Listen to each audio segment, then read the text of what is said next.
განათლების სამინისტრო ახალი ცვლილებებისთვის ემზადება საჯარო სკოლებში საატესტატო გამოცდები აღდგება ატესტატის ნიშანი კი აბიტურიენტების უმაღლეს სასწავლებელში მოხვედრას განსაზღვრას მოიხსნება ეროვნული გამოცდები. ახალ რეფორმას პირველი შეფასებები უკვე მოყვა. სოფოხუციშვილი განაგრძობს თემას. უნდა ჭირდებოდეს მათ სკოლაში უნდა იგდეს პროდუქტს, რომელიც მას მერე ცხოვრებაში მიცემს საგზურს პირველ რიგში უნივერსიტეტში მოსახვედრად.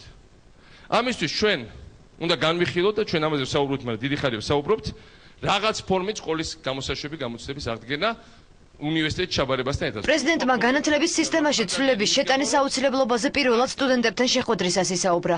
არსებობს ინიციატივა, რომ ეროვნული გამოცდები სასკოლო საატესტატო გამოცდებმა ჩაანაცვლოს. უმაღლეს სასწავლებლებში კი აბიტურიენტები ატესტატის ქულის მიხედვით ჩაირიცხებიან. უნივერსიტეტები მოთხოვნას ციფრს გამოაქვეყნებენ, ამიტომ სკოლის საბოლოო ნიშანი განსაზღვრავს იმასაც თუ რომელ სასწავლებელში მოხვდება აბიტურიენტი. რაც ყველაზე უფრო მნიშვნელოვანია, ეს არის ჩვენი მოსწავლეების და სასკოლო სისტემის მზაობა. ამ მიმართულებით, ამიტომ მე ვფიქრობ, რომ რამდენიმე წელი ამას აუცილებლად დაჭირდება, ხვალინდელი პერსპექტივა არ არის. სკოლისათვის ძველი ფუნქციის დაბრუნება და საშუალო განათლების დონის ამაღლება. ეს რეფორმის მთავარი მიზანია. განათლების სამინისტროში ფიქრობენ, რომ ცვლილება ამ დრომდე დამკვიდრებულ მავნე სისტემას მოშლის. პროექტის მიხედვით საატესტატო მხოლოდ ერთი გამოცდა ჩატარდება, თუმცა მასში ყველა ძირითადი საგანი შევა.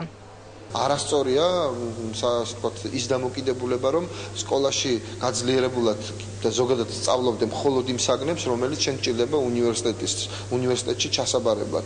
რა თქმა უნდა, ეს არასწორი მიმართებაა, სკოლაში უნდა სწავლობდე ყველა საგანს, იმიტომ რომ დაამთავროს სკოლა. მაგრამ უნდა ვაღიაროთ, რომ ესეთი მიმართება ნამდვილად არსებობს. საატესტატო გამოცდისას დაბალი ქულის დაგროვების შემთხვევაში აბიტურიენტი ავტომატურად ბორცს მიაღმარჩება. მოსწავლეები ამბობენ, რომ ცვლილება სკოლაში ყველა საგნის სწავლის მოტივაციას შექმნის. მოსწავლე ეჩვევა პასუხისმგებლობას, შრომის მოყვარეობას. ეს არის აუცილებელი ერის განვითარებისთვის. ამით სკოლას ფუნქცია დაუბრუნდება, ამით მეტ განათლებას მიიღებს ბავშვი, მეტ პასუხისმგებლობას იგრძნობს.